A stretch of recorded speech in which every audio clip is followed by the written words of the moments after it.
Innal hamdalillah nahmaduhu wa nasta'inuhu wa nastaghfiruh wa na'udzu billahi min shururi anfusina wa min sayyiati a'malina. May yahdihillahu fala mudhillalah wa may yudlil fala hadiyalah. Asyhadu an la ilaha illallah wahdahu la syarikalah wa asyhadu anna Muhammadan abduhu wa rasuluh. Allahumma salli ala Muhammad wa ala ali Muhammad amma ba'd. Alhamdulillah, mari kita bersyukur kepada Allah dengan syukur yang sebenar-benarnya, yaitu syukur yang melibatkan hati, lisan, dan perbuatan kita. Syukur yang melibatkan hati itu, hatinya bersyukur, perbuatannya atau amal perbuatan itu, ucapannya, lisannya bersyukur, dan perbuatannya juga bersyukur. Itu syukur yang lengkap ya.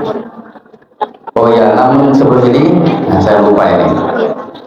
Di sini ada Bapak Ketua PDM nih, yang terhormat Bapak Ketua PDM Kabupaten Brebes. Saya asli Brebes tapi nggak kenal orang-orang Brebes karena nama SMP langsung melesat ke Pekalongan SMA. Setelah di Pekalongan saya 14 tahun di Jogja, sisanya di Solo. Di tetangga sini, di Cikakak situ. Nah, nggak jauh. Di Cikakak, di sekitar 10 kilo dari sini mungkin ya. Nah, sudah arah utara barat. Yang terhormat juga Ibu Aisyah dan jajaran pimpinan daerah Aisyah. Yang saya hormati Bapak-bapak pimpinan UPP Kabupaten Brebes dan ibu-ibu pimpinan BPP kalau Aisyah ya, BPP Aisyah BDA Brebes, dan bapak-bapak, terutama bapak pimpinan HW Hizbul Waton, namanya apa, wilayah Jawa Tengah itu apa Pak? Korwil Jawa Tengah. Alhamdulillah, sekali lagi di sini saya merasa bersyukur. Saya mungkin baru kali ini ada di forum PDM atas undangan Pak Ahmadi yang kebetulan suka bolak-balik ke rumah saya, terutama kalau menjelang Idul Fitri Idul Adha. Pak Rusa pulang enggak? Katanya kalau pulang kok enggak. Kemarin saya pulang, cuman enggak ngabari. Enggak ngabari, jadi saya cuman jadi makmum di kampung ya. Sekali-sekali anak-anak bilang, kita coba sholat di kampung kayak apa gitu. Biasanya saya di sini atau di mana gitu. Nah, jadi alhamdulillah pagi ini saya diantar mobil UMS bisa sampai sini. Padahal kemarin suratnya baru beberapa hari, alhamdulillah bisa di ACC supaya bisa kirim saya ke sini. Kalau nggak kebagian ya harus berangkat sendiri gitu. Biasanya kalau lagi rame nggak kebagian mobil. Kayak kemarin acara apa tuh, pengajian Ramadan Jawa Tengah, saya kebagian di Purworejo, ya berangkat sendiri karena mobilnya habis. Berangkat sendiri ke Purworejo, minta diantar SMA Muhi Karanganyar, akhirnya sampai ke Purworejo. Kalau kemarin saya nyampaikan kalender Hijriah global, itu bidang fokus saya. Jadi saya itu ngajar ilmu falak. Tahu ilmu falak Bu? Astronomi. Tahu astronomi? Ilmu perbintangan. Tapi bukan peramalan bintang ya. Bukan. Tapi saya ngerti ilmu ramalan bintang. Ngerti ininya, nyarinya. Cuman kalau zodiak Aquarius apa tuh saya nggak pelajari gitu. Tapi saya pernah belajar dari kakek saya ilmu perbintangan ala lokal, ala Jawa atau ala Sunda ya. Saya sudah sampai mempelajari hampir semua, bisa menentukan hari baik, hari jelek, perkawinan, hari mendirikan rumah, saya sudah bisa. Iya, betul. Saya kelas 6 SD sudah diajari kakek saya. Kakek saya itu setengah dukun. Tempat bertanya orang-orang untuk kapan saya kawin gitu, kapan saya mendirikan rumah. Bahkan kalau pergi mau ke Jakarta, harinya apa, jam berapa, keluarnya kemana. Iya, ada yang keluarnya harus ke barat daya padahal rumahnya ngadep selatan. Itu bilik apa ya, dinding. Kalau orang Cikakak bilangnya bilik itu dinding dari bambu. Biliknya dibuka itu untuk supaya bisa ke barat daya itu keluarnya, karena hitungannya itu. Saya tahu itu, cuman saya tinggalkan. Karena kok gak logis gitu. Tapi saya yang diminta untuk belajar itu kelas 6 SD, padahal pada saya minta itu gak diberi. Tapi saya nolak. Tapi setelah saya kuliah, setelah saya belajar falak, ternyata ilmu itu masih bisa digunakan gitu. Paling nggak untuk kayak gini nih, memberitahu. Ternyata ada hubungannya ilmu ramal. Jadi dulu ilmu falak itu asalnya ilmu ramal-meramal. Ramal-meramal yang asalnya zodiak, yang ketemunya kita zodiak itu loh. Kalau zodiak Aquarius, Capricornus gitu ya, misalnya keberuntungannya hari Rabu gitu ya, hari naasnya hari Kamis gitu kan. Nah itu ternyata apa aslinya sebenarnya? Ada yang tahu nggak aslinya itu? Sebenarnya yang disebut zodiak itu adalah posisi matahari, rasi bintangnya di mana saat itu, bulan itu. Nah, ada 12 bulan, 12 bintang. Zodiak itu bintang ya. Jadi pada saat bintang itu, bintang Aquarius, berarti matahari ada di rasi Aquarius. Orang yang lahir ketika matahari di rasi Aquarius, peruntungannya hari Rabu, karena asli hari Kamis gitu. Padahal itu tidak tepat. Ponakan saya lahirnya beda menit. Ternyata yang satu bagaimana, yang satu bagaimana, nggak bisa sama itu. Nah, yang satu sehat, yang satu sakit. Itu jangankan bulannya sama, jamnya sama loh, tapi beda. Jadi sebenarnya peramalan itu tidak tepat. Makanya kemudian oleh ahli falak, terutama falak muslim, itu semua ditinggalkan. Tinggal dipakai hitung-hitungannya posisi matahari dan bulan, yang bisa digunakan untuk hitung waktu hitung awal bulan, yang bisa digunakan untuk hitung waktu sholat, yang bisa digunakan untuk hitung arah kiblat. Hitung arah kiblat itu bagaimana? Hitung bayangan matahari kapan di atas Mekah, kapan bayangannya menuju Mekah, gitu. Kapan bayangannya membelakangi Mekah, gitu. Itu bisa dihitung. Itu yang saya ajarkan di S1. Salah satunya adalah menghitung arah bayangan dan sebagainya. Nah, saya kemarin dimintai Pak Ahmadi, temanya apa? Terserah Pak Ruswan. Tapi di sini ada tema ini, girah dan toladan para pendahulu sebagai spirit penggerak. Apa ya? Saya terlalu banyak. Saya mungkin nanti akan saya sampaikan yang singkat sedikit saja. Yang sederhana, mudah-mudahan. Tapi mohon maaf nanti kalau penjelasan saya tidak sederhana, jadi membingungkan, mohon maaf. Yang jelas pengalaman saya belajar, Pak, saya dulu kuliah di Jogja, senengannya ikut seminar. Yang salah satu yang disenang itu Prof. Damar Jati Supajar. Ada yang kenal nggak? Nah, itu ahli filsafat Jawa Islam, penasihat Pak Sultan 10. Nah, itu kalau ikut kuliah beliau itu menarik, tapi sampai kuliah 5 kali saya belum ngerti apa yang dimaksud. Setelah kuliah yang ketujuh, pertemuan ketujuh baru tahu. Tapi begitu tahu langsung bro sana, pohon-pohon ilmunya ketahuan gitu. Langsung ngerti semua seolah-olah gitu. Rupanya memang belajar itu ada saatnya kita sabar mendengarkan, ada saatnya kita merasa saya sudah tahu gitu. Jadi kalau kita belajar belum tahu, jangan berhenti. Kalau belajar gurunya membingungkan, jangan berhenti. Kalau belajar gurunya membosankan, jangan berhenti. Membosankan atau membingungkan barangkali karena kita belum paham gitu. Nanti setelah kedua, ketiga, kosakatanya bertambah, pengertiannya bertambah, baru kita paham. Begitu paham, cerahlah dunia ini gitu kan. Kayak Muhammadiyah kan mencerahkan gitu ya. Nah, saya di sini mungkin akan membahas dua hal yang barangkali ini jadi dasar, karena itu diarahkan kepada girah toladan para pendahulu. Para pendahulu kita itu, contohnya Kiai Ahmad Dahlan, itu menurut saya punya salah satu pegangan yang sangat kuat untuk beramal, yang namanya ikhlas gitu ya. Beliau itu sangat ikhlas gitu. Nah, mungkin kita akan bahas itu nanti. Dan tambahan yang kedua itu nanti akan saya tambah dengan syukur. Nah, syukur ya. Tapi sebelum itu, karena ini masih bulan Syawal, Nah, saya ikut berdoa taqabbalallahu minna wa minkum untuk kita semua. Mudah-mudahan segala amal kita selama bulan Ramadan diterima oleh Allah. Semuanya amal kita, nggak peduli apa puasanya atau yang lain-lainnya, mudah-mudahan diterima oleh Allah. Dan sebagai penutupnya, ja'alanallahu wa iyyakum minal aidin wal faizin. Semoga Allah menjadikan saya dan Bapak Ibu semua termasuk orang yang kembali apa? Kembali ke fitrah, kembali ke salah satu fitrah ya, bukan sebuah fitrah. Dan menjadi orang yang faiz. Faiz itu apa? Yang tepat tuh sukses. Aid itu kembali. Aid itu kembali dari mana itu? Ternyata ada sambungannya dengan yang bapak-bapak ceramahkan kalau bulan Ramadan. Man shoma ramadhana imanan wa ihtisaban, terus ghufira lahu ma taqaddama min dambi. Barang siapa berpuasa di bulan Ramadan dengan penuh iman wa ihtisaban, ihtisab itu artinya penuh pengharapan. Perkiraan mengira-kira mengharap. Mengharap apa?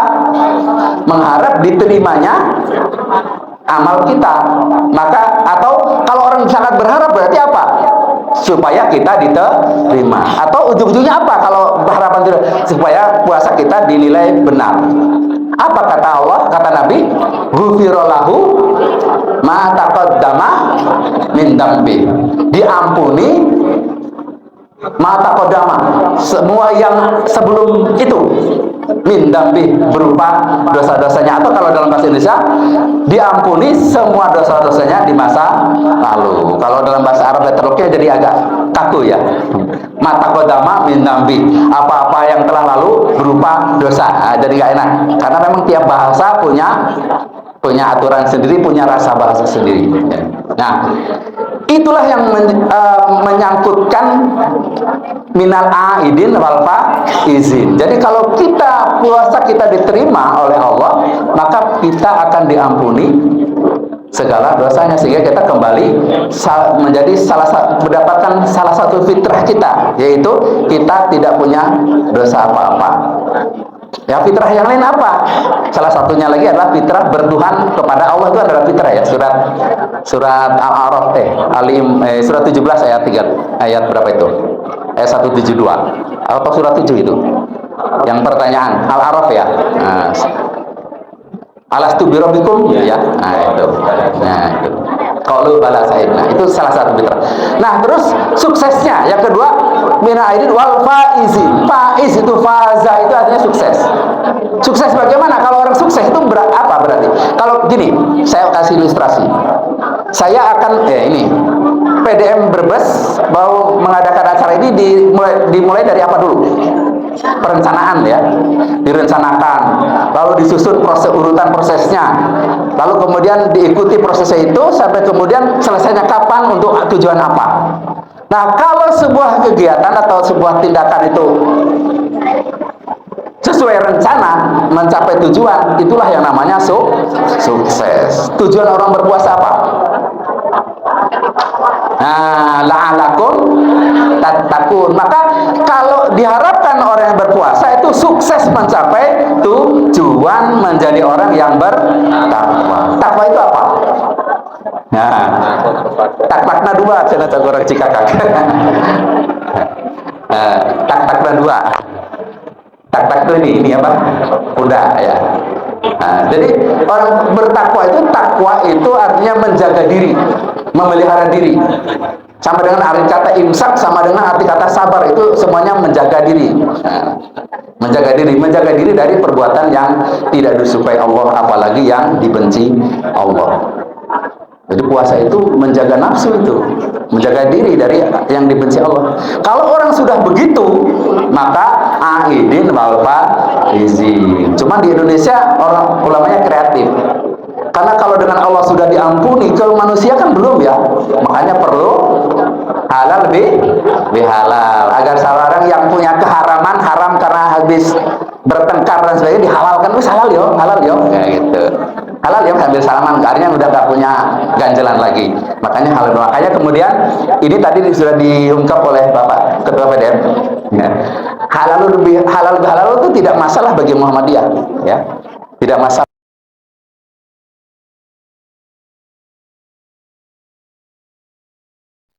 Tadi itu syariat yang dekat dengan puasa Ramadan tadi itu untuk mengegolkan kebersihan dosa jika kita punya kesalahan terhadap orang lain.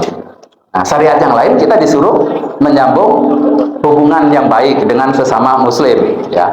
Walaupun kalau silaturahim itu sebenarnya sesama keluarga satu perut ya. Tapi yang diperluas itu satu saudara sesama muslim. Oke, itu pembukaan. Kembali ke yang saya janjikan, jadi tentang ikhlas syukur. Nanti ada hubungannya dengan ini nih, nanti ada hubungannya karena orang-orang dulu memang ikhlasnya bukan main ya. Dan syukurnya tentunya. Nah, sekarang yang Bapak Ibu ketahui ikhlas itu apa toh? Ikhlas itu apa? Wis tak ikhlas ke utangmu rasa mbok bayar. Bahasa Sunda naon lah. Wis ikhlaskeun wae lah. Teu usah dibayar utangna gitu ya. Apa? Artinya ikhlas apa? Apakah itu? Hah? Oh enggak, ngomongnya bareng-bareng jadi gak denger. Legowo. Ikhlas itu legowo katanya. Nah, ternyata ikhlas itu artinya, asal kata ikhlas itu kata bahasa Arabnya akhlaso. Jernya ikhlas. Bahasa Inggris jeren itu kan bentuk ing ya. Nah, itu bahasa Arabnya jeren itu dari kata akhlaso, kata kerja menjadi ikhlas. Akhlaso itu apa artinya? Akhlaso diambil dari kata kholaso. Kata kholaso artinya murni. Jadi kalau akhlaso artinya memurnikan. Jadi sebenarnya ikhlas itu artinya memurnikan. Nah, apakah tadi ada unsur-unsur memurnikan? Oke, sekarang kalau masih bingung, saya akan baca satu ayat yang Bapak Ibu biasa dengar itu. A'udzubillahi minasyaitonirrajim. Wa ma umiru illa liya'budullaha mukhlishina lahuddin. Di situ aja. Wa ma umiru, tidaklah mereka aku perintahkan. Wa ma umiru illa liya'budullaha, kecuali untuk ya'budu. Apa terjemahnya? Beribadah kepada Allah. Tapi saya punya terjemahan menurut saya yang lebih bisa mengesankan, menghamba kepada Allah. Karena kata ya'budu itu kan bahasa Sunda ada abdi ya. Bahasa Indonesia juga ada abdi ya, artinya apa? Hamba, mengabdi, menghamba. Saya lebih suka ya'budu itu diartikan menghamba. Karena menghamba itu tidak hanya ritual ibadah, tapi juga kita taat kepada Allah, kita mencintai Allah, itu masuk dari menghamba itu. Nah, liya'budullaha mukhlisina, dengan menjadikan kita menjadi orang yang mengikhlaskan lahu bagi Allah ad-din. Yang diikhlaskan itu apa? Ad-din. Kalau di bahasa Indonesia kan dengan mengikhlaskan agama bagi Allah. Loh, kok begitu? Itu terjemahan aslinya. Allah tidak memerintahkan kepada mereka dan kepada kita kecuali untuk menghamba kepada Allah dengan mengikhlaskan agama untuk Allah. Kalau melegawakan piye maksudnya tadi? Pas gak? Dengan melegawakan? Kan kalau bahasa sini melegawa ya. Bahasa saya di sana legawa. Nah, dengan melegawakan agama untuk Allah. Nah, berarti legawa kalau di kalimat itu nggak pas ya. Karena memang secara bahasa Arab juga nggak pas. Legawa itu apa tuh bahasa Arabnya sebenarnya? Apa? Ridho. Legawa itu ridho yang diambil menjadi bahasa Indonesia menjadi rela. Orang Indonesia, orang Jawa, orang Sunda kalau ngomong dot susah, ngomong do susah, maka dotnya jadi al. Ridho, zuhur jadi luhur, nador jadi nalar, zolim jadi lalim, lalim, zonya jadi lim, dan seterusnya. Yang tepat legowo itu rela. Jadi ikhlas itu bukan rela, tapi murni, memurnikan. Jadi kita disuruh menghamba kepada Allah dengan memurnikan agama untuk Allah. Coba kebayang nggak memurnikan agama untuk Allah itu apa maksudnya? Kalau murni artinya tidak campur. Ma'un air itu murni, tidak ada uyahnya, tidak ada gulanya, tidak ada kopinya, air doang. Nah, kata orang Jakarta itu nganggul cai gitu. Nah, itu namanya maun khalisun. Kalau memurnikan air berarti kita membuat air tidak ada campuran gulanya, tidak ada kopinya, tidak ada lumpurnya dan seterusnya. Jadi memurnikan agama artinya apa? Agama itu dalam beribadah kita murnikan, tidak dicampuri dengan yang bukan dari Allah. Itulah ikhlas. Makanya lawannya ikhlas itu salah satunya adalah syirik. Dalam hal tertentu nanti syirik. Nah, ingat surat Al-Ikhlas? Ada kata ikhlasnya enggak? Enggak ada. Isinya apa coba? Qul huwallahu ahad, artinya katakan Allah hanya satu. Saya lebih suka satu daripada esa. Karena esa itu enggak ada di kepala orang sini ya. Nah, itu bahasa sebenarnya bahasa Melayu kuno ya. Isa atau esa itu orang Ilocano juga Filipina pakai esa. Satu, ahad kan satu ya. Qul huwallahu ahad, Allahus samad. Allah tempat bergantung atau Allah yang bergantung kepadanya segala sesuatu. Terus berikutnya, lam yalid wa lam yulad. Allah tidak melahirkan dan tidak dilahirkan. Ya gitu ya. Nah, kalau ngajari anak TK itu bingung, beranak dan tidak diperanakan itu apa?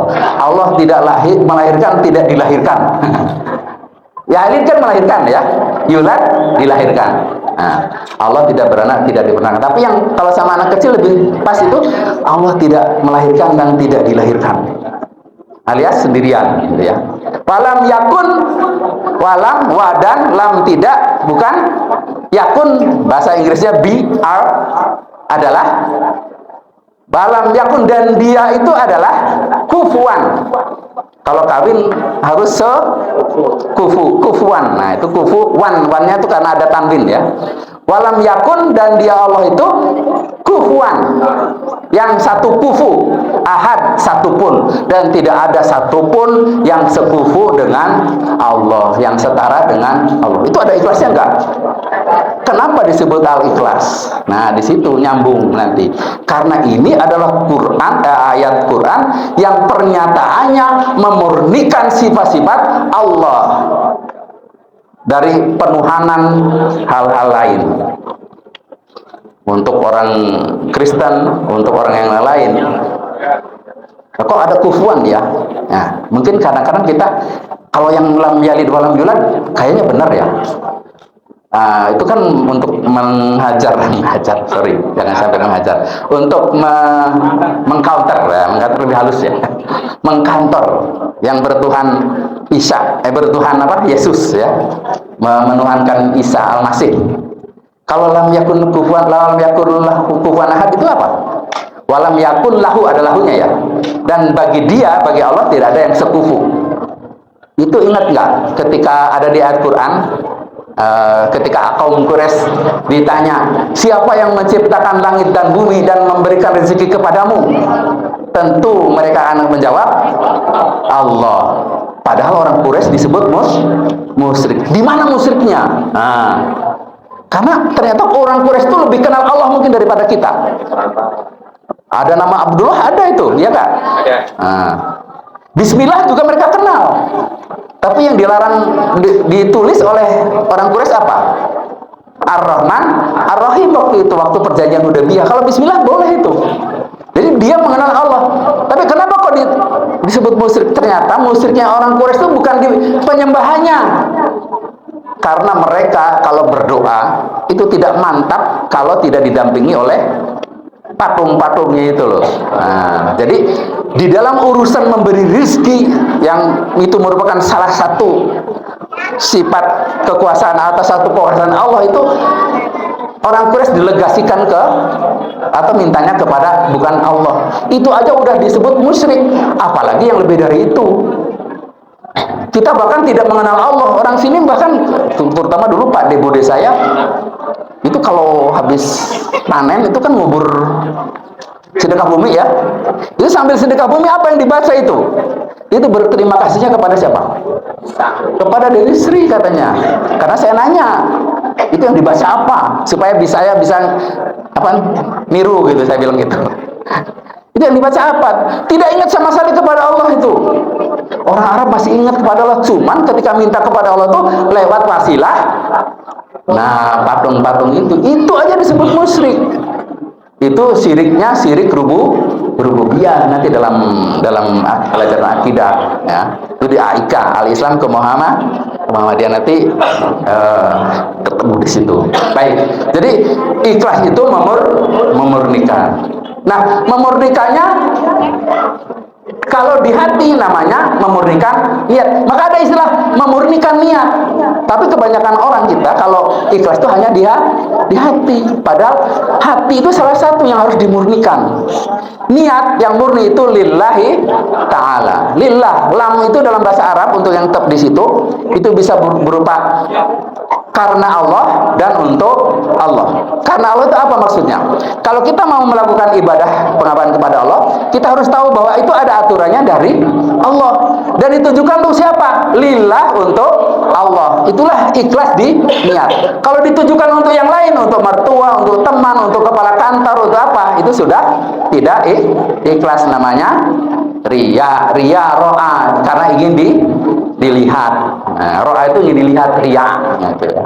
Nah, itu tidak ikhlas, itu syirik kecil. Kalau banyak-banyak jadi besar kan gitu. Nah, jadi ikhlas itu memurnikan. Ya, salah satu model ikhlas itu ucapan Nabi, "Shollu kama ra'aitumuni usolli." Salatlah engkau sebagaimana engkau lihat aku salat. Itulah yang mengantarkan kita kepada ikhlas. Ikhlas apa? Dalam amalan. Nah, jadi prosedur amalan itu harus ikhlas juga. Dengan cara apa tadi? Dengan cara ikuti prosedur yang sesuai yang dituntunkan dari Allah. Makanya Muhammadiyah nggak mau tuh pakai Sayyidina di dalam tahiyat, ya nggak? Karena Muhammadiyah mengamalkan ikhlas. Tidak mau nambahi Sayyidina di dalam tahiyat karena Nabi tidak pernah mengajarkan. Itu salah satu ikhlas dalam pengamalan. Jadi ini yang kurang dibahas di dalam di kita. Ikhlas dalam pengamalan sering hanya dalam hati. Hati iya, dalam perencanaan harus ikhlas karena Allah, untuk Allah. Ada tuntunannya dari Allah, tujuannya jelas untuk Allah kalau beribadah. Tapi yang kurang tata caranya harus sesuai dengan Allah. Mungkin Bapak Ibu ingat ketika dulu pegang Samsung, anaknya pegang Siemens, bapaknya pegang apa? Nokia. Tapi di sini mungkin nggak pegang komputer ya. Kalau yang saya pegang komputer semua, anak saya pegang komputer, istri saya pegang komputer, itu ternyata Nokia nyambung ke komputer agar bisa dilihat isinya itu tidak sama dengan Samsung nyambung ke komputer. Tidak sama dengan Nokia, tidak sama dengan LG dan sebagainya. Nah, untuk bisa nyambung masing-masing komputer, aturannya ada sendiri. Ada prosedur yang harus diikuti sendiri. Kalau cara Samsung memakai cara Nokia, itu tidak akan nyambung. Kayak apapun tidak akan nyambung zaman dulu. Atau gini aja, iPhone ya mungkin kalau sekarang. Itu tidak akan nyambung, saya alami sendiri. Atau gini, Bapak Ibu habis membeli mesin cuci. Dulu punya mesin cuci yang lubangnya 2 ke atas. Nah, terus tiba-tiba punya dikasih anaknya mesin bukaan depan 17 kilo misalnya gitu. Pijitannya semua di depan gitu. Itu kalau nggak kita baca buku petunjuknya bisa nggak itu menggunakan? Harus baca buku petunjuk. Karena kalau salah-salah pijit bisa tuh geledak gitu. Salah harus aturan-aturan itu harus dipelajari. Kalau Samsung harus kita mempelajarinya dari Samsung, kalau LG harus membacanya dari LG walaupun sama-sama mesin cuci misalnya. Itulah yang dinamakan ikhlas dalam pengamalan. Jadi kalau kita beribadah kepada Allah, tata caranya harus datang dari Allah. Itu memang memurnikan agama. Agama itu kan salah satunya tata cara beribadah.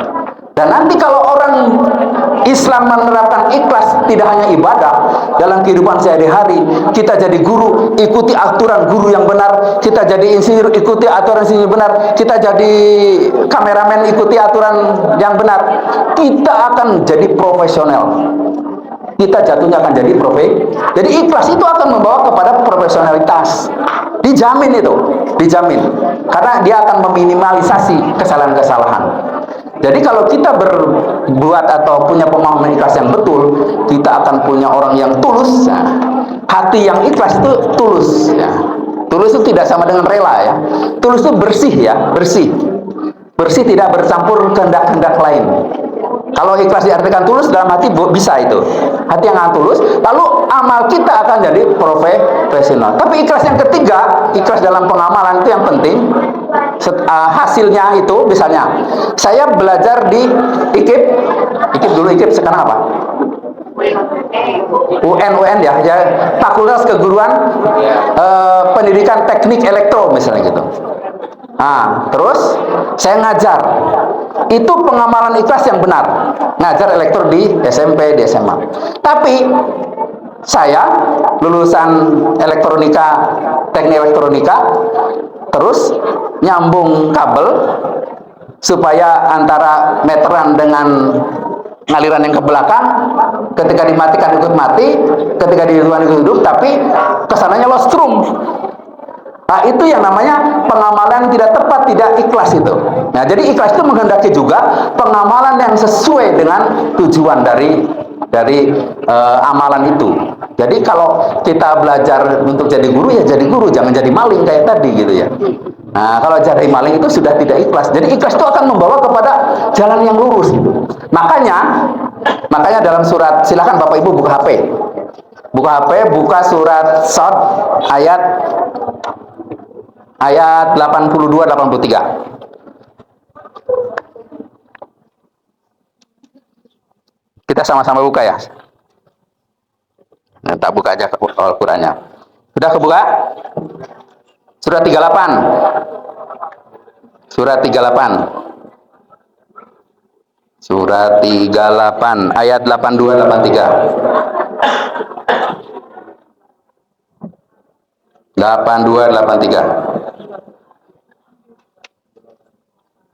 Oke, dari 82 ayat 82-83. Sudah ketemu? Lihat terjemahannya. Faqala fa bi izzatika la ughyanahum ajma'in illa ibadaka minhumul mukhlasin. Dalam qiraah lain, qiraah sab'ah juga, itu mukhlasin itu bisa dibaca mukhlisin. Kalau mukhlasin itu yang diikhlaskan, kalau mukhlisin yang mengikhlaskan. Nah, ayat ini bisa dibaca mukhlasin maupun mukhlisin. Jadi kalau saya lebih suka bacanya mukhlisin, ya. Kenapa? Walaupun lebih suka aja gitu, karena untuk memotivasi diri. Artinya begini. Qala, berkatalah, siapa yang berkata di sini? Lihat itu cerita di atasnya. Itu adalah cerita Adam dan iblis. Ketika Adam diciptakan, lalu dikasih ilmu oleh Allah, iblis suruh sujud, iblis tidak mau. Lalu ditanya oleh Allah, kenapa kamu tidak mau? Apakah kamu karena sombong? Iya. Walaupun tidak menjawab iya, tapi ngomongnya mirip. Ya, karena saya diciptakan dari api, dia dari tanah. Lalu karena itu, karena sombong itu, Allah melaknat. Ya, melaknat ya. Nah, lalu kemudian sebelum sudah jatuh laknat, tapi iblis minta tangguh. Coba lihat nanti dibaca, kalau nggak di sini di rumah. Setelah minta tangguh, Allah ngasih tangguh, mengabulkan permintaan iblis. Nah, tapi untuk apa minta tangguhnya? Ternyata ini. Qala fa bi izzatika la ughyanahum ajmain. Sesungguhnya, dan berkatalah, maka dengan keperkasaanmu, dengan kekuasaanmu, sungguh aku akan menyesatkan mereka semua, illa kecuali ibadaka, hamba-hambamu, minhumul mukhlasin, yang diikhlaskan atau yang mengikhlaskan atau yang ikhlas. Apa artinya dua kalimat ini? Jadi iblis itu minta tangguh untuk menggoda manusia. Tapi ada sekelompok orang yang otomatis dihindari oleh iblis, yaitu siapa? Orang yang ikhlas. Jadi kalau Bapak Ibu tidak ingin digoda iblis, jadilah orang yang ikhlas. Tadi ikhlas definisi sempitnya tadi saya urai sedikit. Kalau ingin panjang, pengajian lain kali. Itu ikhlas itu bisa beberapa pertemuan gitu ya. Nah, saya beberapa pertemuan. Saya ini cepat-cepat saja. Waktunya cuma 1 jam. Nah, jadi gitu. Jadi ikhlas itu akan membawa kita tidak digoda oleh iblis. Otomatis nggak usah berusaha. Yang penting kita jadi orang yang ikhlas. Ikhlas hati, ikhlas perbuatan, ikhlas amal setelah perbuatannya itu. Yang penting. Nah itu. Oke, baik. Sekarang lompat. Lompat. Saya mulai dari sini ya. Buka ayat surat 17 ayat surat 7 ayat 17 ya. Tuh. Surat 7 ayat 17. Ah, benar ya? Ah, betul. Itu semua betul. Ayat 17. Summa laghuyannahum min baina aydihim wa min khalfihim wa an aymanihim wa an sama'ilihim wala tajidu aktsaruhum syakirin. Ini sama, coba Ibu apa itu scroll ke atas. Itu cerita apa? Sampai ayat berapa itu? Sama isinya dengan surat Shad ayat 70-an sampai 80-an tadi ya. Isinya cerita iblis yang membangkang Allah, suruh sujud, lalu minta tangguh, diberi tangguh. Ketika diberi tangguh, iblis mengatakan ini, kemudian saya akan sungguh. Nah, ada kata-kata sungguhnya, ditambah lagi ada nun double ini. Mana tadi? 17. Stumala mana tadi? La atiyanahum, sungguh aku akan mendatangi mereka min baina aidihim, di antara kedua tangan. Nah, depan. Terus belakang setelahnya wa min khalfihim, belakang. Wa an aimanihim, kanan. Wa an sama'ilhim, kiri. Jadi iblis berjanji dia akan mendatangi dari depan, dari belakang, dari kiri, dari kanan. Untuk apa maksudnya? Untuk ngajak agar bergabung mendukung kejahatan mereka, mendukung pembangkangan mereka kepada Allah. Lalu kemudian penutupnya apa nih? Wala tajidu, dan tidak akan engkau temui aksarahum syakirin, kebanyakan mereka bersyukur. Alias apa? Kalau tidak akan kamu temui dan tidak akan engkau temui kebanyakan mereka bersyukur, berarti apa? Akan engkau temui hanya sedikit orang yang bersyukur. Lalu hubungannya apa? Cerita tadi Shad itu sama, cerita ini juga sama, penutup yang berbeda.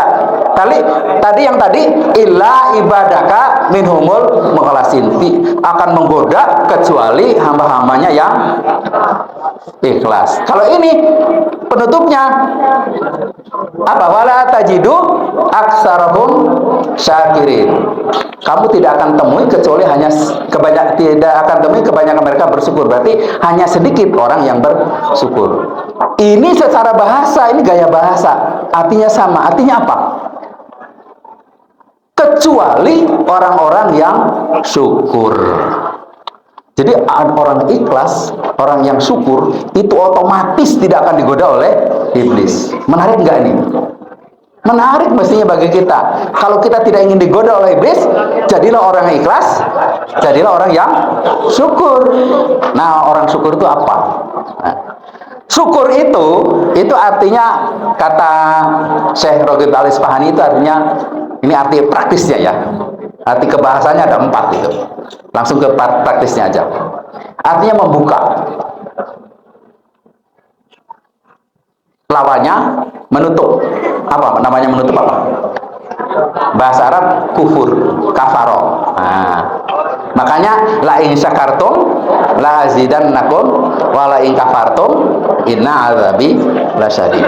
Jika kalian semua bersyukur, wala azidannakum, sungguh aku akan menambahi lagi untukmu. Nambah apa? Syukur itu kepada apa? Tahu syukur itu?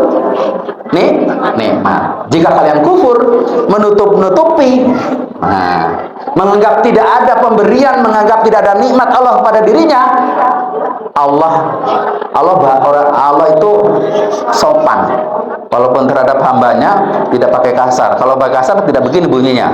Di situ apa? Walain kafartum inna adzabi lasyadid. Kalau kasar, kalau kamu kufur, saya azab gitu enggak. Tapi bahasanya apa? Inna adzabi lasyadid. Sesungguhnya azabku amat pedih. Mau nggak adab yang pedih? Kan enggak. Ya, dan jangan jadi orang yang kufur. Jadi syukur lawannya kufur. Kufur itu menutupi nikmat kalau dalam perkara syukur. Kalau dalam perkara pengambahan kepada Allah, kufur itu menganggap menutupi kalau Allah itu Tuhan, kalau itu yang patut disembah, kafir gitu. Nah, mengkafiri ayat Quran, mengkufuri, artinya tidak menganggap satu ayat itu ayat Quran, itu juga kufur kan? Nah, gitu. Jadi kufur dan syukur sangat berdekatan. Nah, syukur itu apa? Membuka. Nah, di hati, karena membuka, maka harus terungkap. Nah, di hati kita menerima apapun pemberian Allah dengan lega. Nah, baru masuk ini. Menerima pemberian dari Allah dengan lega, menerima nikmat. Tidak ada ganjalan, itu namanya syukur, syukur yang sempurna. Lalu yang kedua, syukur dengan perbuatan, apa itu? Memanfaatkan nikmat yang sudah ada pada kita dengan pemanfaatan yang sesuai dengan maksud pemberinya. Nah, misalnya saya diberi kopiah oleh Pak Ketua PDM ini. Kalau saya bersyukur, saya akan pakai dan di kepala pakainya, tidak di kelek. Ya, apalagi dipakai ganjel meja, nggak bisa itu. Itu namanya tidak menganggap ada pemberian. Kalau orang bersyukur, pakai yang terbaik. Makanya, tapi dulu saya sebenarnya belum dapat ilmu syukur, tapi saya punya pemikiran yang sama. Saya tuh waktu mahasiswa, kan saya tidak punya uang ya. Kawan saya itu suka kasihan mungkin. Saya sering dapat baju. Walaupun saya dapat pemberian baju gak enak, kalau dianya yang memberi datang, saya akan pakai gitu. Ketika udah pergi saya taruh lagi gitu. Kalau dia datang ke kosan, kan memberitahu dulu biasanya. Lalu saya pakai baju di pemberian dia senang. Ternyata itu, walaupun saya waktu itu tidak pakai ilmu syukur, ternyata sesuai. Jadi orang bersyukur itu dalam perbuatan, itu harus menunjukkan nikmat. Yang dalam bahasa surat Ad-Duha itu, yang ayat terakhir, apa? Fa'amma bi'ni'amati rabbika fahaddits. Itu syukur dengan perbuatan, dengan ucapan. Apa? Dan adapun terhadap nikmat binikmati rabbika fahaddits, maka hadatsa itu apa? Berucap, berkata-kata ya. Maka sebut-sebutlah, maka omong-omongkanlah kepada siapapun. Gak peduli itu kan gak ada objeknya. Nah, fa'amma binikmati rabbika fahaddits. Itu cara bersyukur secara menunjukkan nikmat kepada orang supaya terlihat. Nah, itu yang sering kita tidak mungkin karena belum tahu ilmunya gitu. Bersyukur itu ada perbuatannya. Nah, bersyukur dengan tadi lisan, dengan perbuatan bagaimana? Memanfaatkan nikmat yang sudah ada pada kita itu sesuai dengan tujuan pemberinya. Misalnya tadi sudah disampaikan ya tentang kopiah, atau misalnya takmir dapat dari jamaah, Pak, ini saya punya sesuatu, tapi tolong jadikan karpet. Nah, kalau seorang takmir yang bersyukur, dia tidak akan merubah uangnya jadi sound system. Dia harus jadi karpet. Kalau jadi sound system, tidak bersyukur kepada orang yang memberi. Jadi kalau orang bersyukur, harus membelikannya kepada karpet, jadi karpet. Jadi syukur itu ada nilai amanah di situ. Nah, nilai amanah. Dan yang kita akan syukuri itu apa sebenarnya? Nah, syukur yang disyukuri adalah nikmat. Lawannya nikmat. Nikmat itu apa? Kata seorang ahli tafsir itu adalah kelebihan atas modal seseorang. Nah, sekarang saya akan coba buka surat Al-Insan ayat 1. Al-Insan. Al-Insan surat keberapa itu? Pokoknya gue ya Al-Insan. Udah ketemu? Itu modal kita. Jadi selain kalau kelebihan dari modal, berarti itu adalah nikmat. Itu harus kita syukuri. Apa modal kita? Sudah ketemu? Surat berapa itu Al-Insan itu Pak? Surat keberapa, ada yang udah nemu? 76. Silakan buka surat 76 ayat pertama. Hal ata 'alal insani hinum minad dahri lam yakun say'am mazkura. Belumkah datang kepadamu atau apa itu? Hal ata. Apa penerjemahannya apa? Bukankah telah datang kepadamu? Hal ata, apakah telah datang kepadamu? Alal insan, kepada manusia, hinum minadahri, waktu, suatu saat atau waktu, lam yakun, yang waktu itu manusia, lam yakun say'am madhkuro, adalah sesuatu yang belum bisa disebut. Apa itu? Manusia baru berupa zigot, pertemuan sperma dengan ovum, kan belum bisa disebut, hanya satu nutfah gitu ya. Itulah modal manusia yang diberikan ayah dan ibunya. Jadi kalau dia membesar jadi 2 sel, 3 sel, 10 sel, 3 itu jadi 6 sel, 12 sel, karena kali 2 kali 2 ya, kalau menurut ilmu biologi gitu. Dan akhirnya jadi daging jadi tulang, ada tulangnya, tulang dibungkus daging, bungkus lagi tulang, ada tulang lagi dibungkus daging lagi, sehingga jadi anggota tubuh, jadi lengkap seluruh tubuh manusia, sehingga tercapai fi ahsani taqwim gitu ya, sampai bentuknya sempurna. Itu semua adalah nikmat Allah. Berarti itu semua yang harus disyukuri oleh kita, karena itu adalah nikmat. Berarti sebenarnya tidak ada yang tidak kita syukuri harusnya, karena modal kita hanya sigot, atau bahasa Arabnya alaqah, sesuatu yang melekat di rahim. Alaq itu kan yang melekat ya. Alaqah itu yang bentuk perempuan ya, yang melekat. Karena kalau sudah tidak melekat, dia akan gugur. Kalau sigot hidup, dia akan melekat di rahim, makanya disebut alaqah. Itu secara biologi, secara ilmu pengetahuan bukan main. Itu sebenarnya saya suka kalau bahas yang gitu-gitu ya, yang hubungannya dengan alam semesta, dengan itu bagaimana kesesuaian Quran dengan alam. Alaqah itu sangat sesuai, melekat. Kalau tidak melekat jadi gugur. Nah, darahnya ikut keluar. Darah yang nantinya digunakan untuk melindungi si bayi. Itu darah yang keluar ketika gugur, itu kan sebenarnya darah dinding rahim yang gugur karena tidak jadi melindungi bayi, karena bayinya nggak ada. Yang tiap bulan keluar karena bayinya nggak ada. Kalau bayinya ada, itu jadilah pelindung bayi yang sangat kokoh, kata Allah ya. Melewati 3 kegelapan atau apa gitu ya. Nah, itu kan 3 lapis. Nah, itulah modal kita. Jadi yang harus kita syukuri adalah sebenarnya dari badan kita itu sudah layak disyukuri. Apalagi kalau ingat kita punya tambah pakaian, kita punya tambah teman, kita punya istri, punya suami, punya anak, punya dan lain-lain, punya mobil, punya pesawat mungkin ya. Itu semua harus kita syukuri. Syukurnya dengan apa? Tadi hati kita menerimanya. Jangan kemudian kita sudah bisa beli motor masih gerundel. Itu bukan seorang bersyukur. Kita terima, oh alhamdulillah kita punya motor. Ditambah lagi bisa beli mobil, alhamdulillah. Bisa beli, jangan gurur, Allah saya kok cuma bisa beli mobil. Itu bukan sifat orang yang bersyukur.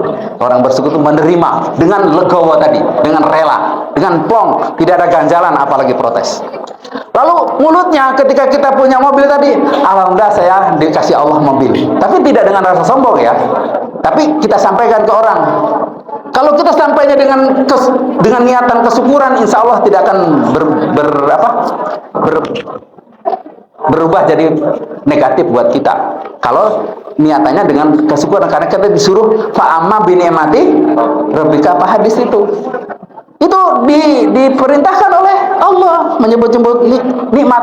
Yang dilarang adalah menyebut-nyebut aku ini barngai nyumbang masih ke lantainya tak kai kabel, setelah aku kayak gitu. Ngerti bahasa Jawa kan?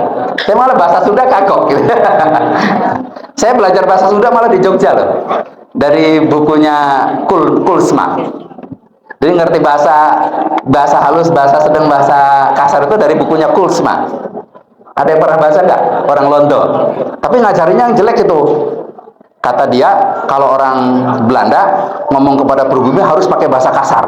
Nah, orang pribumi kepadamu harus pakai bahasa halus. Nah, itu saya catat itu. Oh, rupanya Londo ini memanfaatkan kesempatan itu ya. Baik, kembali ke pokok. Tinggal 10 menit. Nggak usah ada pertanyaan ya. Nah, kalau ada pertanyaan nanti kita bikin Zoom atau apa gitu. Jadi syukur itu ada hati menerima apapun pemberian Allah, perbuatannya memanfaatkan nikmat yang sudah ada pada kita sesuai dengan niatan pemberinya. Jadi kalau Allah memberi kita untuk apa, ya harus tahu kita untuk apanya. Ketika kita tidak tahu, ada kewajiban kita mencari tahu. Talabul ilmi faridatun ala kulli muslimin wa muslimatin. Jadi kalau kita tahu ini body kita untuk apa, harus cari tahu, harus digunakan untuk apa. Paling tidak kan Allah mengatakan, wa ma khalaqul jinna wal insa. Berarti keberadaan kita kalau kita mau bersyukur adalah menghamba kepada Allah. Menghamba yang paling besar adalah taat kepada Allah. Lalu yang ketiga, syukur dengan sudah ketiga perbuatan ya tadi ya. Syukur dengan lisan, syukur dengan hati, syukur dengan lisan, syukur dengan perbuatan. Jadi sekarang harusnya kita ubah sebagai pimpinan Muhammadiyah ketika kita belajar mengasih sambutan di RT RW. Jangan, mari kita sampaikan rasa syukur. Kurang, itu sudah betul, tapi kurang. Mari kita bersyukur dengan hati, dengan lisan, dan dengan perbuatan. Syukur dikasih penjelasan, syukur dengan hati, kita menerima apapun pemberian Allah dengan rasa lega. Syukur dengan lisan, kita menyebut-nyebut nikmat Allah di hadapan makhluk lain. Dan yang keempat, syukur dengan perbuatan, kita memanfaatkan nikmat yang Allah berikan kepada kita dengan pemanfaatan yang diridhoi Allah, yang disukai Allah, yang direlai Allah. Sehingga kita akan cari tahu yang Allah rela dengan perbuatan memanfaatkan itu apa. Nah gitu. Jadi kalau kita nggak sempat mau belajar bagaimana kita memanfaatkan nikmat, berarti kita tidak ingin menjadi orang yang bersyukur. Padahal orang bersyukur tadi apa? Akan otomatis dihindari oleh iblis. Yang satunya orang yang ikhlas. Ikhlas itu apa? Memurnikan penghambaan kepada Allah. Hati yang tulus lillahi ta'ala, linya ada dua, karena Allah berarti harus ada. Kalau beribadah harus ada perintahnya dari Allah. Makanya kita harus cari tahu hadisnya apa, Qurannya apa. Tujuannya untuk Allah, tidak untuk yang lain. Lalu kemudian dalam perbuatan, prosedurnya harus yang datang dari Allah. Kalau kita bersyukur secara Islam, tidak membuang kepala kerbau di halaman gitu, membuang bahasanya. Menaruh, karena itu tidak diajarkan. Yang diajarkan apa? Manfaatkan kerbau itu untuk dimakan, dibagikan kepada tetangganya, kan gitu. Bukan dikubur gitu, kan tidak bermanfaat dan lain-lain. Baik, kurang 5 menit. Tapi kalau nggak apa-apa kalau ada yang bertanya sih, mumpung ketemu. Baik, itu dulu ya dari saya karena pertemuannya hanya sebentar. Mudah-mudahan di lain waktu kita bisa bertemu lagi. Keahlian saya sebenarnya tadi ilmu falak, jadi saya kalau ngomong ilmu falak lebih los, lebih los. Nah, termasuk kalender global saya yang sedang dicanangkan oleh Muhammadiyah atau yang lainnya tentang awal bulan, tentang waktu salat dan hari kibat, tentang bagaimana alam semesta bercerita Quran bercerita tentang alam semesta misalnya. Bagaimana misalnya kalau kita baca di surat pendek wal bahril mahjur gitu. Demi laut yang apinya menjilat-jilat. Arti Rogib Al-Isfahani itu arti mahjur itu api menjilat-jilat. Tapi ulama dulu karena nggak kebayang di laut yang apinya menjilat-jilat, kena air aja mati, di laut menjilat-jilat apinya. Ternyata tahun 2000-an ketemu lewat penelitian NOAA, lembaga kelautannya Amerika, yang bisa menyelamkan ROV sampai 1 kilometer ke bawah permukaan. Di sana ada api yang menjilat-jilat, nggak habis-habis. Dari apa tuh? Gunung api yang sedang aktif meledak. Itu sudah diceritakan oleh Allah 14 abad yang lalu, baru ketemu tahun 2000. Itulah mukjizat Quran yang berhubungan dengan pengetahuan. Saya biasanya lebih suka nerangkan itu gitu. Itu bidang saya gitu.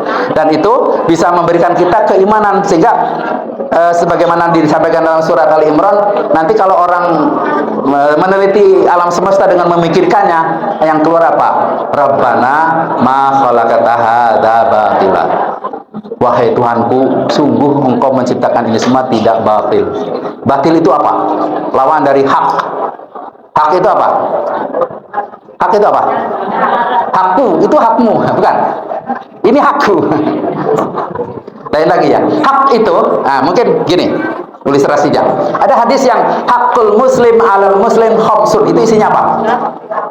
Hak seorang muslim terhadap muslim lain ada 5. 1, menjawab salam. 2, mengunjungi orang sakit. 3, apa? Menjawab orang bersin. 4, menghadiri undangan. Yang kelima, mengantarkan ke jenazah. Itu hak orang muslim terhadap muslim lain. Dari bahasa Indonesia kan membingungkan nggak itu? Kalau pakainya terjemahan bahasa Indonesia. Anak saya belajar kelas 3 SD waktu itu. Saya kebetulan saya dampingi itu. Hak adalah sesuatu yang diterima. Kewajiban adalah sesuatu yang diberikan. Ternyata kalau baca hadis itu tidak tepat. Itu semua diberikan oleh kita kan. Hak muslim satu terhadap muslim yang lain ada 5 tadi. Menjawab salam, mengunjungi orang sakit, mengabulkan undangan dan seterusnya. Itu semua yang diberikan oleh kita. Dan memang karena bahasa Arab itu ternyata aslinya tidak sesuai dengan asli yang bahasa Indonesia, walaupun ngambil, walaupun pinjem. Tapi arti bahasa Arabnya itu adalah hak itu adalah sesuatu yang seharusnya, sesuatu yang semestinya, sesuatu yang nyatanya harus seperti ini. Itulah hak. Lawannya batil. Batil itu bullshit, omong kosong. Jadi tadi ayat berapa yang saya bacakan? Ya. Wa rabbana ma khalaqta hadza batila. Wahai Tuhanku, sesungguhnya Engkau menciptakan ini tidak dengan batil, tidak dengan omong kosong. Semua ada manfaatnya, semua ada tujuannya, semua dan seterusnya. Semua sesuai dengan yang seharusnya. Itulah seharusnya orang yang ikhlas dan bersyukur gitu. Nah, marilah kita pulang dari sini, pemahaman ikhlas kita rubah. Jadi nanti ikhlas itu tidak ada hubungannya dengan bayaran, Pak. Orang bayaran setinggal ini bisa tetap ikhlas karena ikhlas itu tadi apa? Nah, niatannya dan itu harus karena dan untuk Allah, prosesnya harus mengikuti aturan dari Allah, pengamalannya harus sesuai dengan tujuan dari itu. Dan syukurnya itu kita harus menerima, harus menyampaikan kepada khalayak dan harus memanfaatkan nikmat Allah sebagaimana maksud dari pemberinya. Mudah-mudahan ini bermanfaat bagi kita semua, bisa meningkatkan iman dan takwa kita kepada Allah, bisa meningkatkan girah kita untuk bermuhammadiyah dengan benar. Karena orang Muhammadiyah itu dari dulu ikhlas orang-orangnya. Nah, ikhlas itu seperti itu. Kita gak peduli mau dikasih apa, mau minta apa, mau dapat apa, lakukan sesuai dengan prosedur Allah. Nanti insya Allah yang lain akan nyusul. Akan nyusul, betul. Nah, mungkin ini satu tidak ada penutup ya. Saya itu juga heran sampai sekarang. Saya itu termasuk 5 orang dulu yang diajak memulai pengajian cabang di Kabupaten Karanganyar, di PDM Karanganyar. Sebelumnya cuma ngaji-ngaji sporadis yang kadang tiap bulan gitu ya. Mulai tahun 2010, ketuanya yang sekarang, ketua tablignya sekarang jadi ketua PDM, mengajak agar tiap pekan ada pengajian cabang. Berapapun orangnya, 4 orang, 3 orang, ayo mulai gitu. Pengajian membahas literatur Muhammadiyah. Sehingga kita jadi bermuhammadiyah dengan tepat, dan otomatis kalau Muhammadiyah dengan tepat ya berislam dengan benar gitu kan. Itu suatu saat saya itu nyari, namanya kalau saya tidak bisa hadir itu nyari, waktu itu nyari pengganti susah, bukan main.